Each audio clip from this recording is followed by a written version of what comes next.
Question number 1 উত্তৰ-পূব সীমান্তৰ ক্ষেত্ৰত গভৰ্ণৰ জেনেৰেলৰ প্ৰতিনিধি ৰূপে কাৰ্যনিৰ্বাহ কৰা প্ৰথম ব্যক্তিজন কোন আছিল? A. David Scott, B. Robert Bruce, C. Captain Thomas Wilson, D. Thomas Campbell Robertson. আপোনাৰ শুদ্ধ উত্তৰটো হ'ব A. David Scott. Question number 2 David স্কটৰ মৃত্যু ক'ত হয়?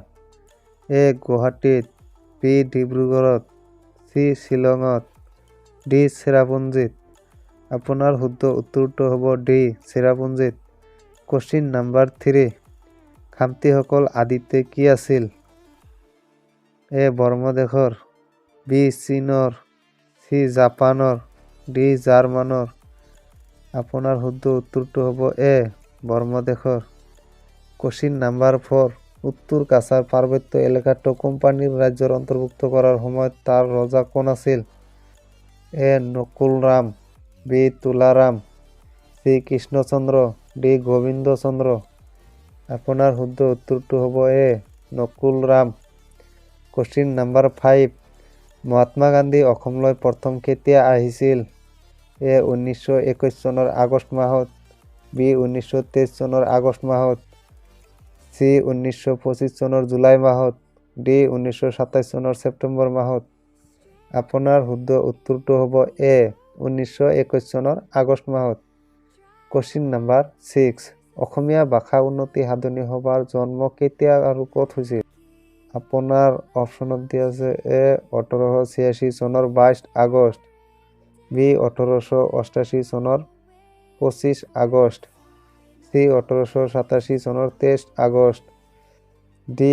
1889 চনৰ 26 আগষ্ট। আপোনাৰ শুদ্ধ উত্তৰটো হ'ব চি. 1888 চনৰ 25 আগষ্ট। কোশ্চিন নাম্বাৰ 7 নামদাং নদীৰ ওপৰত কোনজন ৰজাই শিলৰ সাঁকো নিৰ্মাণ কৰিছিল?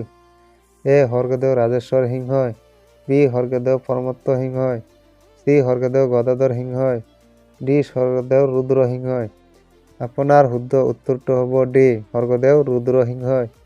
কোশ্চিন নাম্বাৰ 8 অশ্বক্লান্ত কোনজন ৰজাৰ দিনত নিৰ্মাণ হৈছিল?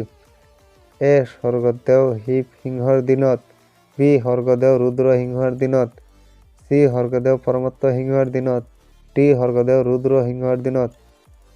আপোনাৰ শুদ্ধ উত্তৰটো হ'ব এ. স্বৰ্গদেউ শিৱ সিংহৰ দিনত। কোশ্চিন নাম্বাৰ 9 ৰংঘৰ কোনে সাজিছিল? এ. স্বৰ্গদেউ শিৱ সিংহই, বি. স্বৰ্গদেউ প্ৰমত্ত সিংহই, চি. স্বৰ্গদেউ গদাধৰ সিংহই, ডি. স্বৰ্গদেউ ৰুদ্ৰসিংহই। আপোনাৰ শুদ্ধ উত্তৰটো হ'ব বি. স্বৰ্গদেউ প্ৰমত্ত সিংহই। কোশ্চিন নাম্বাৰ 10 বিশ্বৰ ক্ষুদ্ৰতম নদী দ্বীপ উমানন্দ অৱস্থিত শিৱ মন্দিৰটো কোনে নিৰ্মাণ কৰিছিল? এ. স্বৰ্গদেউ গদাধৰ সিংহই, বি. স্বৰ্গদেউ প্ৰমত্ত সিংহই, চি. স্বৰ্গদেউ ৰত্নদেৱ সিংহই, ডি. স্বৰ্গদেউ ৰুদ্ৰসিংহই। আপোনাৰ শুদ্ধ উত্তৰটো হ'ব স্বৰ্গদেউ গদাধৰ সিংহই, অপশ্যন এ। কোশ্চিন নাম্বাৰ 11 কোনজন আহোম ৰজাৰ দিনত প্ৰথম মোৱামৰীয়া বিদ্ৰোহ হৈছিল? এ. স্বৰ্গদেউ গদাধৰ সিংহৰ দিনত, বি. শিৱ সিংহৰ দিনত, চি. স্বৰ্গদেউ ৰুদ্ৰসিংহৰ দিনত, ডি. স্বৰ্গদেউ লক্ষ্মী সিংহৰ দিনত। আপোনাৰ শুদ্ধ উত্তৰটো হ'ব ডি. স্বৰ্গদেউ লক্ষ্মী সিংহৰ দিনত। কোশ্চিন নাম্বাৰ 12 অসম বুৰঞ্জীত কাৰ বিদ্ৰোহক দন্দুৱা দ্ৰোহ বুলি কোৱা হয়? এ. গোমধৰ কোঁৱৰৰ বিদ্ৰোহক, বি. বদন বৰফুকনৰ বিদ্ৰোহক, চি. হৰদত্ত আৰু বীৰদত্তৰ বিদ্ৰোহক, ডি. লেছাই কোঁৱৰৰ বিদ্ৰোহক। আপোনাৰ শুদ্ধ উত্তৰটো হ'ব চি. হৰদত্ত আৰু বীৰদত্তৰ বিদ্ৰোহক। কোশ্চিন নাম্বাৰ 13 চুমাংকান নৃত্য তলৰ কোনটো জনগোষ্ঠীয় সমাজত প্ৰচলিত ধৰ্মীয় উৎসৱৰ নৃত্য? এ. মিচিংসকলৰ, বি. কাৰ্বিসকলৰ, চি. বড়োসকলৰ, ডি. ডিমাছাসকলৰ। আপোনাৰ শুদ্ধ উত্তৰটো হ'ব বি. কাৰ্বিসকলৰ। কোশ্চিন নাম্বাৰ 14 শৰাইঘাটৰ যুদ্ধত আহোমৰ সেনাপতি কোন আছিল? অপশ্যন নাম্বাৰ এ.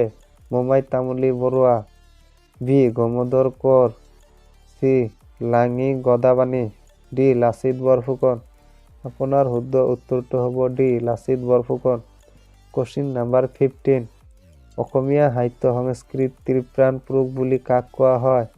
এ শ্ৰীমন্ত শংকৰদেৱক, বি জ্যোতিপ্ৰসাদ আগৰৱালাক, চি বিষ্ণুপ্ৰসাদ ৰাভাক, ডি লক্ষ্মীনাথ বেজবৰুৱাক। আপোনাৰ শুদ্ধ উত্তৰটো হ'ব এ শ্ৰীমন্ত শংকৰদেৱক। কোশ্চিন নাম্বাৰ 16, মণিৰাম দেৱানক কেতিয়া ফাঁচি দিয়া হৈছিল?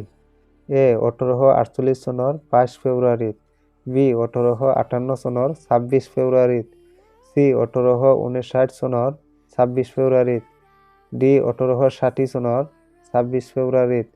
আপোনাৰ শুদ্ধ উত্তৰটো হ'ব বি 1858 চনৰ 26 ফেব্ৰুৱাৰীত। কোশ্চিন নাম্বাৰ 17, অসম প্ৰাদেশিক কংগ্ৰেছ কোন চনত গঠন হৈছিল? এ 1920 চনৰ 2 জুনত, বি 1921 চনৰ 5 জুনত, চি 1898 চনৰ 22 জুনত, ডি 1881 চনৰ 28 জুনত। আপোনাৰ শুদ্ধ উত্তৰটো হ'ব বি 1921 চনৰ 5 জুনত। কোশ্চিন নাম্বাৰ 18, অশ্বমেধ যজ্ঞ অনুষ্ঠিত কৰা কামৰূপৰ প্ৰথমগৰাকী ৰজাৰ নাম কি? এ Mahendra Barman, B Samudra Varman, C হস্তিত Barman, D Pushya Barman. আপোনাৰ শুদ্ধ উত্তৰটো হ'ব এ মহেন্দ্ৰ বৰ্মন।